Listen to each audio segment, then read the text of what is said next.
2000년 기독교 역사를 통해서 많은 이들에게 성자로 알려져 있고 또 중세 신학의 아버지로 알려져 있는 어거스틴이라고 하는 그 인물에 대해서 여러분은 한 번쯤은 그 이름을 들어보신 일이 있을 것입니다. 그의 생애에 대한 자세한 것까지는 우리가 아닐지라도 우리들은 그의 저서인 참회록이나 아니면 하나님의 도성이라고 하는 그 작품을 통해서 많은 기독교인들이 적지 않은 영향을 받고 선한 감동을 입었다고 하는 것을 여러 번 들었을 것입니다. 이렇게 기독교의 성자요 위대한 신학자였던 성 어거스틴이지만 그의 생애의 전반기 삶이란 참으로 말할 수 없이 방탕하고 음란한 삶이었습니다. 그의 참회록에 보면 자신의 살아왔던 그 음탕하고도 그 타락한 그 삶에 대해서 정말 뼛속 깊이 그리고 가슴이 사무치도록 하나하나의 눈물을 흘리면서 회개하고 있는 모습을 우리는 보게 됩니다. 나이 16살 때부터 방탕한 삶을 살기 시작한 그는 19살이 되면서 급기야 창기와 같은 음란한 여인과 동거하더니 사생활을 낳고 도망가 버렸습니다. 그리고 또 쾌락을 숭배하는 마니교라고 하는 잘못된 이단에 또 사로잡혀서 부도덕하고 무질서한 그러한 삶을 살게 됩니다. 그렇게 계속되는 방탕한 삶 가운데서 가슴속에 깊은 공허함만이 남던 그 어느 날 길을 걸어오던 이 어거스틴의 귀에 이웃집 아이들이 놀면서 부르는 노랫소리가 들리는데 바로 갑자기 그 노래 가사가 하나님의 음성으로 들리기 시작하는 것입니다. 손에 들고 읽으라. 손에 들고 읽으라. 그런데 마치 그 가사가 하나님이 자기 자신을 향해서 성경을 펴서 읽으라. 성경을 펴서 읽으라. 이런 말씀으로 들리는 거예요. 그래서 곧장 집으로 뛰어들어가서 성경을 펴서 읽기 시작하는데 오늘 어거스틴의 그 펼친 성경책에 그의 시선을 사로잡고 있는 그의 시선이 꽂히는 바로 그 본문이 오늘 우리가 함께 읽었던 바로 로마서 13장 11절에서 14절의 말씀인 것입니다. 또한 너희가 이 시기를 알거니와 자다가 깰 때가 벌써 되었으니 이는 이제 우리의 구원이 처음 믿을 때보다 가까웠습니다. 그의 영혼을 깨우는 불방망이 같은 하나님의 말씀이 하늘로부터 섬광같이 그의 가슴을 파고드는데 계속해서 그의 가슴을 비수처럼 꽂는 말씀이 이어집니다.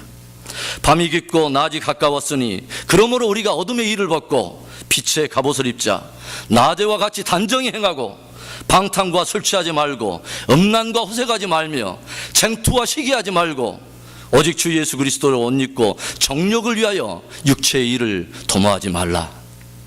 그는 영혼을 파고드는 이 하나님의 말씀 앞에 곧장 꼬꾸라지며 눈물로 자신의 지나간 삶을 회개했습니다. 그리고 바로 그 시로 자신의 지나간 모든 방탕한 삶을 정리하고 하나님 앞에서 새로운 삶을 살기 시작합니다. 이 놀라운 은혜의 대반전을 통해서 그는 히포라는 지역의 대주교가 되고 나중에는 중세 신학의 아버지로 불릴 만큼 신학의 거장이 되어가면서 마침내 역사의 길이 남는 성자로 추앙을 받게 된 것입니다. 작은 아이들이 부르는 그 노랫말에 그것을 통해서도 하나님의 음성을 듣고 새로운 삶을 돌이켰던 이 어거스틴, 오늘 우리에게도 하나님의 말씀이 하나님의 능력의 말씀이 되고 그로 말미암아 저와 여러분에게도 새로운 삶의 변화와 회복의 은혜가 있기를 주의 이름으로 축원합니다. 사도 바울이 오늘 로마에 있는 성도들을 위해서 이 지금 글을 띄우고 있는 바로 이때는 로마가 많은 나라들을 정복하고 합병하면서 더 군사적으로 힘을 갖게 되고 경제적으로도 더 훨씬 더 발전할 뿐만 아니라 헬라 지역까지 정복하여 헬라의 그 뛰어난 문화와 예술을 수용하면서 예전에 없던 놀라운 번영의 시대를 누리고 있던 때가 바로 이때입니다. 그러나 상대적으로 로마인들은 그 풍요함 속에서 호사한 연애를 베풀고 밤마다 술 취하고 방탕하며 음행이 점점 보편화되면서 그렇게 타락한 분위기에 점점 젖어들고 그렇게 있었습니다. 그리고 점점 그런 세속의 흐름은 반기독교적인 경향으로 기울어가면서 점차 하나님의 교회는 핍박과 박해의 전조가 밀려들고 있었을 때입니다. 그런데 바로 그때 성도들 가운데 이런 시세를 읽어내지 못하고 경건에서 떠나며 세속에 함께 물들어가고 세상의 분위기에 덩달아 점점 정욕과 육신의 일에 빠져드는 사람들이 있었습니다. 그래서 우리가 로마서를 보게 되면 앞에 전반부에 사도 바울이 구원에 관한 아주 섬세한 교리들을 다 정리해 놓은 다음에 이 구원에 합당한 삶을 어떻게 살아갈 것인가 하는 실천적인 교훈을 드러내는 로마서 12장 1절과 2절에 이렇게 권면하고 있습니다. 우리 함께 읽어보겠습니다. 그러므로 형제들아, 내가 하나님의 모든 자비하심으로 너희를 구원하노니 너희 몸을 하나님이 기뻐하시는 거룩한 산 제물로 드리라. 이는 너희가 드릴 영적 예배니라. 너희는 이 세대를 본받지 말고 오직 마음을 새롭게 함으로 변화를 받아 하나님의 선하시고 기뻐하시고 온전하신 뜻이 무엇인지 분별하도록 하라. 이 세대를 본받지 말고 마음으로 새롭게 변화를 받아서 하나님의 선하시고 기뻐하시고 온전한 뜻이 무엇인가를 묻고 거기에 집중하라는 것입니다. 제가 가끔씩 강조하는 말이지만 우리 믿음의 성도들은 하나님의 말씀을 통해서 하나님과 그분의 뜻을 알고 하나님의 말씀을 통해서 그 비추어주는 나의 실체를 바르게 알고 하나님의 말씀을 통해서 돌아가는 세상을 읽을 수 있어야 합니다. 우리는 세대를 읽어낼 줄 알아야 합니다. 그래서 바울은 오늘 말씀을 통해서 세상과 관계하여 믿는 우리들이 가져야 할 세 가지 지혜를 권면해 주고 있습니다. 세상과 관계에서 우리 성도들이 가져야 할 믿음의 지혜란 어떤 지혜일까요? 첫째로 그것은 때를 분별하는 지혜입니다. 함께 따라해 봅시다. 때를 분별하는 지혜. 오늘 바울은 로마의 그리스도인들에게 너희가 이 시기를 알거니와 라는 말로 시작하고 있습니다. Understand this present time. 너희들이 이 시대, 지금 현재적으로 살아가는 이 때를 너희들은 이해해야 한다고 지금 도전하고 있는 것이죠. 외적으로 그렇게 번영을 누리고 그렇게 화려함을 자랑하고 번성함을 누리고 있는 시대임에도 불구하고 바울은 오히려 성도들에게 그 시기에 대해서 뭐라고 말합니까? 지금은 너희가 자다가 깰 때라. 밤이 어둡고 낮이 가까운 때라. 처음 믿을 때보다 우리의 구원이 훨씬 더 가까운 때라고 평가하고 있습니다. 밤이 깊다는 것은 그 시대적인 영적인 상황을 평가하는 말이에요. 그리고 낮이 가까웠다는 것은 구원의 때가 우리에게 가까이 이르렀다는 말입니다. 그 화려함 뒤에 감춰진 죄악의 시면들, 그리고 번성의 뒤에 가려진 추한 타락의 실상들, 점점 죄악의 밤이 깊어지고 있다는 거예요. 그리고 그 짙어가는 어둠은 무엇을 말하느냐? 곧 거기에 이때에 있는 낮이 가까이 오고 있다고 하는 거예요. 새벽이 가까이 오고 있다고 하는 것이죠. 구원이 다가오고 있음을 우리에게 말해주는 것이죠. 성도들은 시대를 분별하는 지혜가 있어야 하는 것입니다. 보통 사람들이 시간은 연대기적인 시간을 말을 하죠. 즉 1년의 사건들이 일어나는 시간의 순서적인 배열을 말하는 것입니다. 그러나 성경이 말하는 시간은 하나님께서 행하시는 구원의 역사 속에 펼쳐지는 특별한 시간을 말하는 것입니다. 그래서 성도들은 하나님께서 그분의 구속의 사건을 성취해가는 특별한 시간들을 하나님의 말씀을 통해서 알고 있어야 한다고 하는 것이죠. 주님께서 제자들에게 자꾸 책망하셨던 말씀 중에 하나가 무엇입니까? 너희가 천기는 분별하되 너희는 시대의 표적을 읽지 못한다고 그들을 책망하는 것을 우리가 보게 됩니다. 성도들은 이 세상의 역사가 어떻게 흘러가는가, 이 세상의 풍조와 경향이 어떻게 흘러가는가를 눈에 보이는 대로 평가하는 것이 아니라 하나님의 말씀은 이 세대를 어떻게 읽고 있고 어떻게 평가하고 있는가를 하나님의 기준을 가지고 있어야 한다고 하는 것입니다. 하나님의 말씀을 통해서 그분의 큰 경륜 가운데 지금이 어느 때인가를 읽어내야 한다는 것이죠. 그래서 성도들은 역대기적인 일상의 시간을 사는 사람들이 아니에요. 하나님의 구원의 역사 속에 흘러가는 특별한 시간을 살고 있는 사람들입니다. 하나님의 말씀을 통해서 우리가 시대를 읽어가는 안목을 갖는다는 것이 얼마나 중요한 일입니까? 시대를 읽고 그 시대에 드리워질 하나님의 심판을 계속 경고해오던 에녹 선지자의 그 메시지가 있었습니다. 그리고 그 메시지를 들은 또 특별한 그 가족이 그 방주를 짓고 있던 바로 그때 대부분의 다른 모든 사람들은 하나님께서 행하실 일에 조금도 관심을 기울이지 않고 그 시대를 읽지 못한 탓에 마치 홍수가 내리고 방주의 문이 닫히는 날까지 때에 전혀 맞지 않는 일들을 일삼다가 결국은 홍수로 심판을 당했던 것을 우리는 역사를 통해서 배우게 됩니다. 열왕기나 역대기를 보면 어떤 일이 기록이 되어 있습니까? 에레미야에게 하나님께서 환상 하나를 보내주시죠. 그게 뭐예요? 북방으로부터 기울어진 가마솥에 대한 환상이에요. 잠시 후면 북방으로부터 침략에 들어올 바벨론을 향한 하나님의 심판, 진노가 드리워져 있는 것을 미리 경고해 주신 것입니다. 그런데 그렇게 바벨론 통한 심판이 가까울 때도 하나님의 백성을 자처하던 이스라엘이 하는 작태들이 무엇이었습니까? 거짓 선지자들이 끊임없이 그들의 귀에 외쳐주는 평안을 듣기를 원하고, 선민 사상에 빠져서 온갖 우상을 은밀히 섬기고, 또 바알의 그 부요함의 그 신앙을 추구하고 아세라 신상을 섬기는 그 성전의 창기들, 매춘녀들과 함께 음란한 일들을 자행하면서 점점 하나님 앞에 진노를 쌓아가면서 우리는 안전하다, 우리는 평안하다, 그렇게 지내고 있었지 않습니까? 현대 교회는, 그리고 현대 성도들은 하나님께서 정하신 역사의 경륜과 끝에 나타날 일들과 그것에 대한 계시를 반드시 귀를 기울여야 하는 것입니다. 말씀을 통해서 시대를 읽을 줄 알아야 해요. 잠언 말씀에 이런 말씀이 있죠. 두 사람이 의합지 않고서야 어찌 동행하겠느냐. 두 사람이 마음이 의합지 않고서 어떻게 동행할 수 있겠느냐. 하나님의 동역자로 부름을 받고 하나님의 구원의 역사에 쓰임받기를 원하는 하나님의 사람들이, 특별한 십자가의 은혜로 말미암아 부름을 받은 바로 성도들이 하나님께서 행하실 구원의 역사에 대해서 아무런 지혜가 없고 아무런 때를 분별하지 못한다면 어떻게 하나님께서 이루실 구속의 역사에 함께 동행하며 그렇게 쓰임받을 수 있겠느냐 하는 거예요. 언젠가 제가 네팔 선교 사역을 여러분에게 소개하면서 저희 특별한 팀장을 여러분에게 한번 소개해드린 적이 있습니다. 굉장히 타이트한, 그리고 굉장히 좀 세상 말로 하면 고약한 팀장을 만났는데, 이 팀장과 함께 우리가 개척 선교 초기 단계에 우리가 도입이 됐기 때문에 처음에는 몸으로 주로 때우는 많은 일들이 있었어. 그런 사역을 특별히 NGD 사역이라고 했는데 아십니까? 노가대 사역이라고? 네.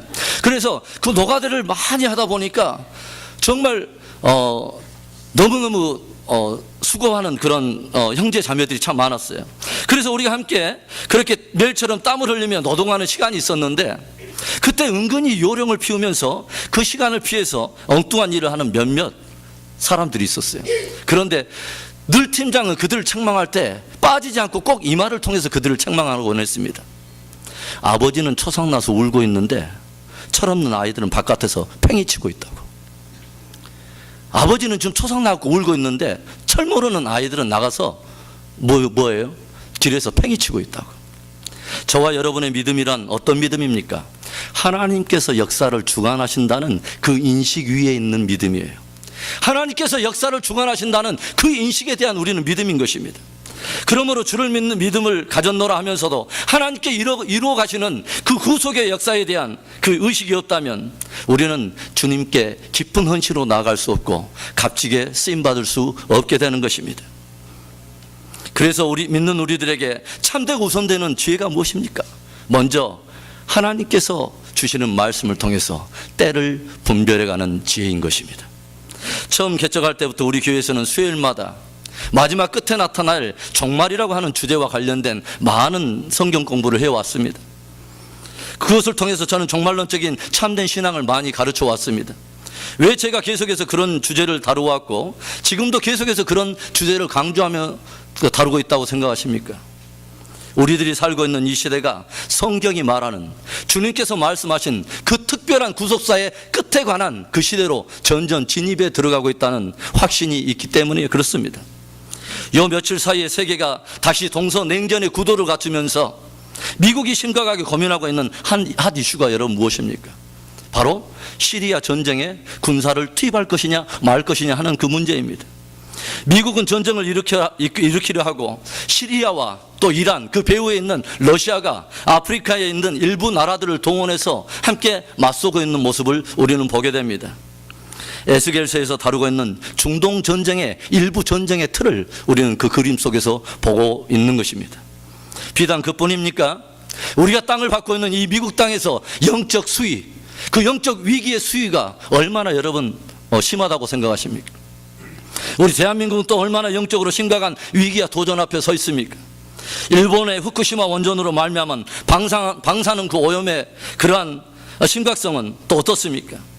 사회에 일어나는 폭력과 또 약탈과 간음과 이런 모든 타락의 그 수위는 어떻습니까? 우리가 수요일마다 눈물로 중보하고 있듯이 여러분 한 번쯤 이거 생각해 보신 적 있습니까? 우리 자녀들이 맞이할 그 세대 말입니다. 우리 자녀들이 맞이할 그 세대, 여러분 한번 생각해 보신 적 있으십니까? 저는 오늘 우리 모두의 영적인 눈이 다시 한번 열려서 이 시대를 하나님의 말씀으로 조명하는 은혜가 있기를 바랍니다. 하나님께서 무엇을 이루기를 원하시고 그 구속사를 이루어 가시는 그 과정에서 어떤 일들이 일어나기로 작정되어 있고, 그런 일들이 일어날 때 깨어있는 하나님의 종들, 하나님의 사람들은 무엇을 해야 하는가 하는, 무엇을 하도록 되어 있는가 하는 하나님의 그 말씀 앞에 우리가 사명으로 반응해야 되지 않겠습니까? 지금이 여러분 어떤 때라고 생각하십니까? 사도 바울은 도전합니다. 지금은 자다가 깰 때라. 자다가 깰 때라. 지금부터 무려 2000년 전에 사도 바울이 로마의 그 화려한 뒤에 숨어있는 타락의 그 실상 속에 함께 빠져드는 로마의 성도들을 경고하면서 지금은 자다가 깰 때라 라고 말을 했다면, 2000년이 훨씬 그 지난 오늘을 살고 있는 저와 여러분에게는 얼마나 우리는 자다가 깨어나야 하며, 그 당시에 밤이 깊었다면 요즘에 2000년이 지난 지금은 얼마나 더 심하게 밤이 깊었으며, 그때가 새벽에 가까웠다면 얼마나 지금은 더 새벽에 잇대어 있겠습니까? 사랑하는 성도 여러분, 작은 지진이 일어나고 지표면에 어떤 지각 운동이 일어나도 곤충이나 짐승들은 직감적으로 이것을 알고 대이동을 시작하고 또 새들도 움직이기 시작합니다. 지금은 자다가 깰 때입니다. 말씀을 통해서 이 시대를 읽으며 때를 분별하는 지혜가 저와 여러분 안에 있기를 다시 한번 주님의 이름으로 축원합니다. 세상과 관계하여 우리가 때를 분별하게 되었다면 우리 믿는 성도들이 가져야 할 또 하나의 지혜가 무엇일까요? 둘째로, 그것은 때에 맞지 않는 일을 버리는 지혜입니다. 따라서 해보겠습니다. 때에 맞지 않는 일을 버리는 지혜. 오늘 바울은 너희가 이 시기를 알거니와 라고 말하면서, 너희가 이 시기를 알고 있다면, 하나님의 말씀을 통해서 이 시기가 하나님의 구속사 가운데 어떤 시기를 지나고 있는가를 너희가 알고 있다면 이제는 어둠의 일을 벗어버리라고 말합니다. 지금까지 때에 걸맞지 않도록 전혀 걸맞지 않는 그런 삼아왔던 그런 일들을 다 버리라고 종용하고 있습니다. 우리 12절 말씀을 봅니다. 밤이 깊고 낮이 가까웠으니 그러므로 우리가 어둠의 일을 벗고 빛의 갑옷을 입자. 시대를 잊고 때를 분별했다면, 시대를 잊고 때를 분별한 사람의 참된 지혜란 때에 걸맞지 않는 행동들을, 그러한 삶을 버려버리는 것입니다. 왜냐하면 새벽이 가까웠기 때문입니다. 왜냐하면 낮이 가까웠기 때문이에요. 왜냐하면 처음 믿을 때보다 훨씬 구원이 우리에게 가까이 와 있기 때문입니다. 벗어버려야 할 그런 어둠의 일들이란 무엇입니까? 특별히 바울은 당시에 로마의 성도들에게 당대 그 주변 세상이 추구하면서 그런 경향이 점점 그렇게 흘러가고 있는 어둠의 영역 몇 가지를 우리에게 소개하면서 그런 일들을 버릴 것을 우리에게 말을 합니다. 그런 일들이 어떤 일들입니까? 먼저는 방탕과 술 취함입니다. 방탕함과 술 취함을 버려버리라는 거예요. 방탕은 코스모라는 단어를 쓰고 있는데, 이것은 비스듬히 기대다 또는 눕다라는 그런 의미를 가지고 있어요. 그래서 왜 이것이 방탕이라는 단어가 술 취함과 함께 짝을 이루고 있냐면, 술 취하게 되면 사람들이 이성을 잃어버리고 점점 몸이 한쪽에 기울어지고 자기의 몸에 의지적으로 통제할 수 있는 모든 것을 다 잃어버리고 방탕에 자기 몸을 내어버리게 되기 때문에 그렇습니다. 저기 어떤 교회에서는 구역 예배가 끝나면, 또 남전도 여전대가 끝나면 2차를 꼭 한대요. 그래서 술 파티로 전혀 다른 주님을 또 한 번 또 섬긴다고 하네요. 은혜 삐진 교회예요. 네. 밤이 깊고 낮이 가까울수록 우리에게 술 취함과 방탕함이 사라져야 합니다. 또 벗어버려야 할 어둠의 일에 대해서 무엇을 말합니까? 음란과 호색을 말합니다. 음란, 코이테라고 하는 단어는 침대라는 말이에요.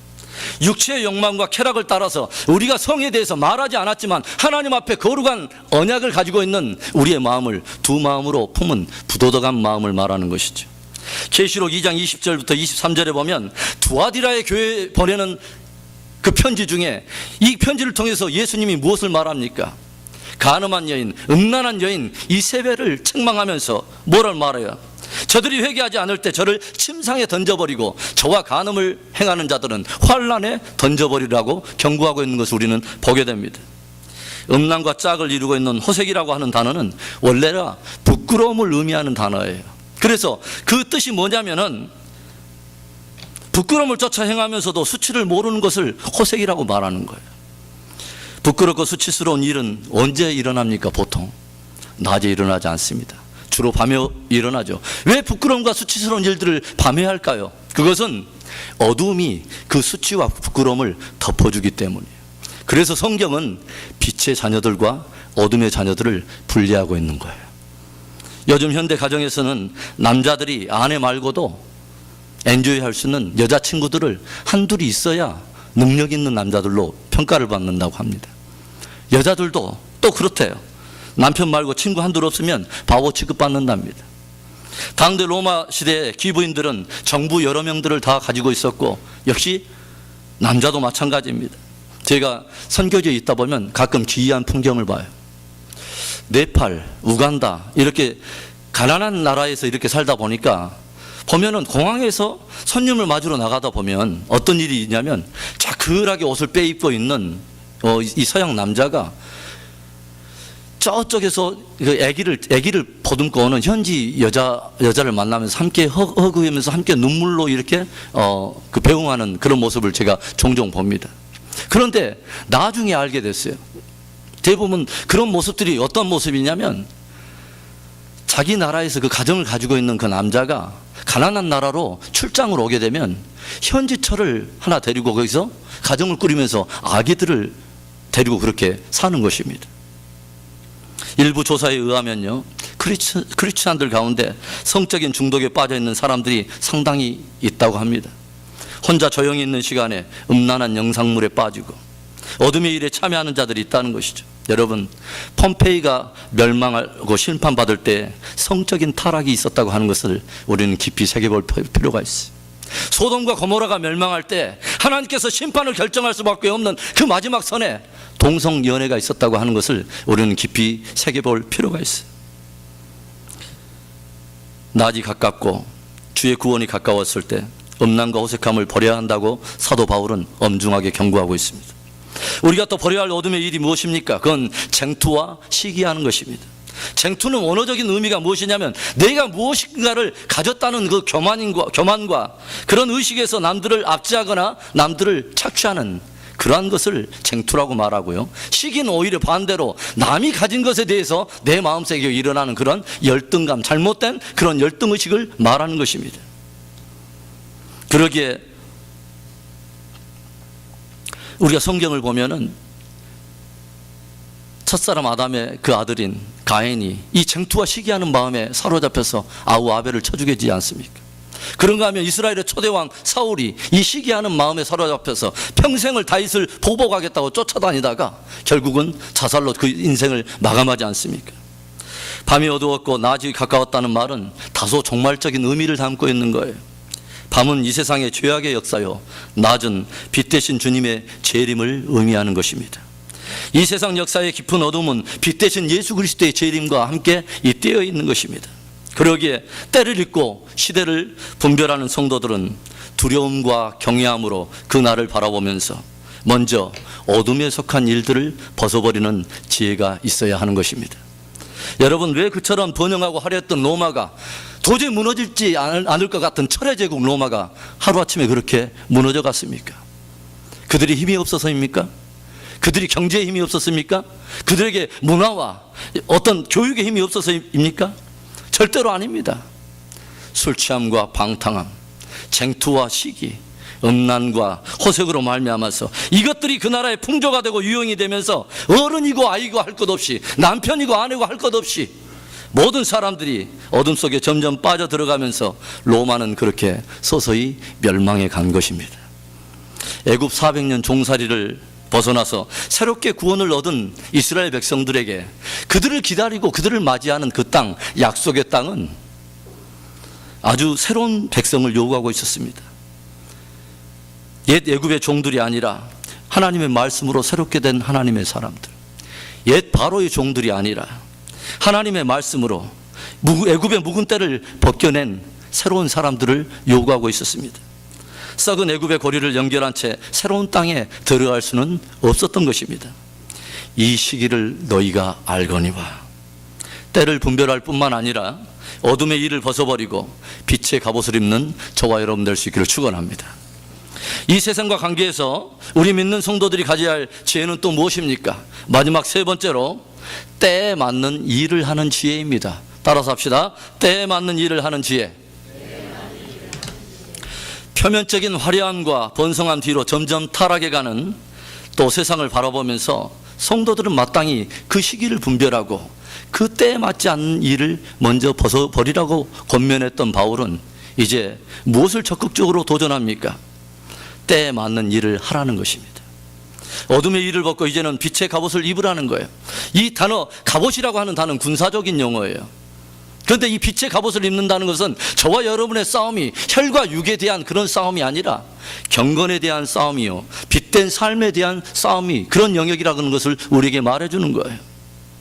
그래서 13절의 첫 부분에는 낮에와 같이 단정히 행하고 이런 표현을 쓰고 있습니다. 빛된 삶을 살면 우리가 어떻게 해야 합니까? 마지막 14절을 우리 한번 보겠습니다. 14절 말씀을 함께 읽습니다. 오직 주 예수 그리스도로 옷 입고 정욕을 위하여 육신의 일을 도모하지 말라. 성경에서는 항상 옷이 무엇과 상관이 있냐면 행실과 상관이 있어요. 그래서 요한계시록 19장 8절에도 보면 세마포는 곧 성도들의 옳은 행실이라고 말을 합니다. 참 묘하죠. 사람이 옷을 입으면 그 옷의 영향을 상당히 받습니다. 그것을 우리가 무엇을 통해서 우리가 알게 됩니까? 제가 예전에 이렇게 조금 그 청년 사역을 할 때 굉장히 좀 날티나게 이렇게 돌아다니는 청년 하나가 있었어요. 그런데 그 청년에게 선극을 하면서 예수님 역할을 시켰어요. 그리고 이 선극을 하는데 이 형제가 막 이렇게 활달하게 생활하다가 갑자기 그 예수님 그 옷만 딱 입으면 이 말투가 바뀌더라고요. 영현 형제 일로 와. 이 음료수 먹어.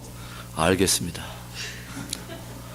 그 말투가 바뀌어요. 행동이 다르고 이 걸음걸이가 달라지더라고요. 또 무엇을 보면 우리가 알 수 있습니까? 평상시에는 넥타이 딱 매고 아주 점잖해 보여요. 박사예요. 교수예요. 그런데 예비 군복을 입어놓으니까 다 똑같더라고요. 네. 할 짓 안 할 짓 다 섞여서 다 그 수준이 다 거기더라고요. 마태복음 22장에 보면 예수님께서 천국을 하나의 혼인잔치로 비유하면서 이런 말씀을 들려줍니다. 한 왕이 많은 사람들을 자기 아들의 혼인잔치에 초대했습니다.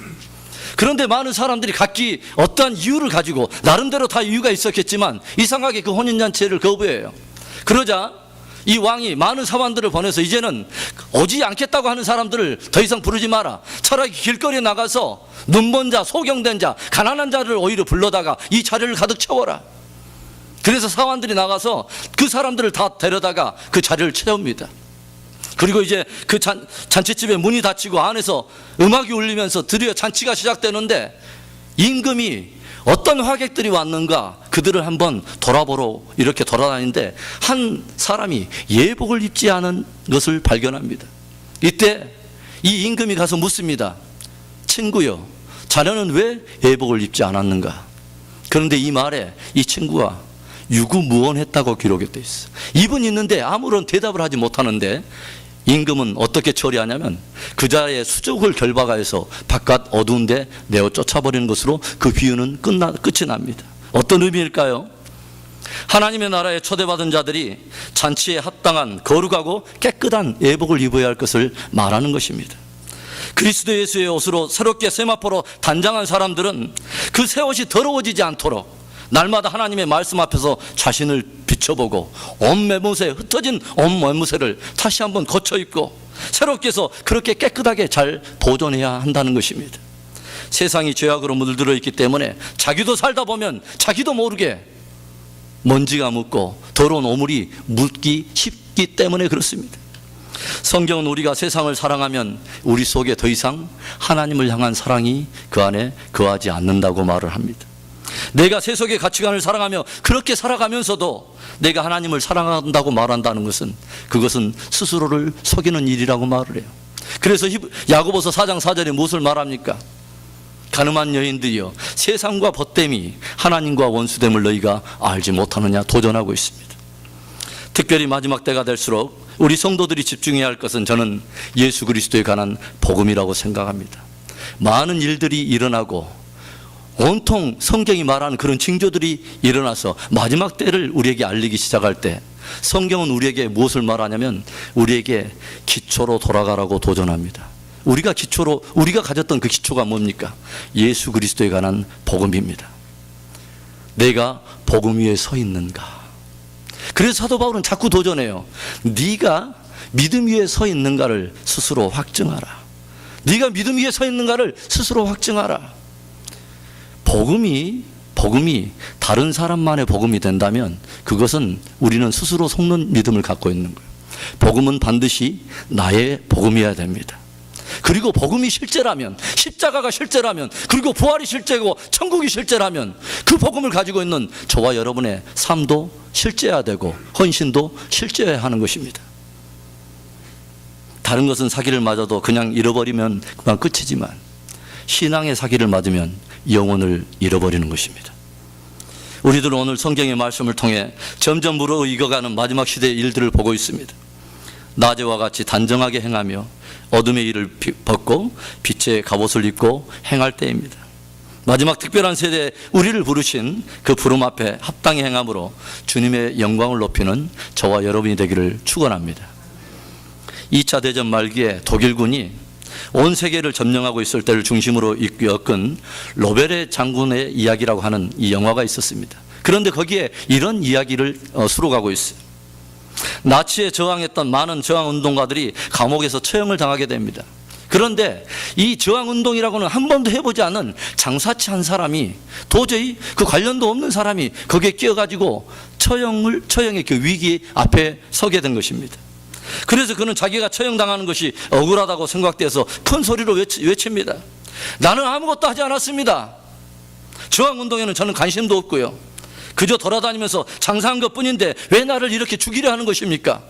외쳤습니다.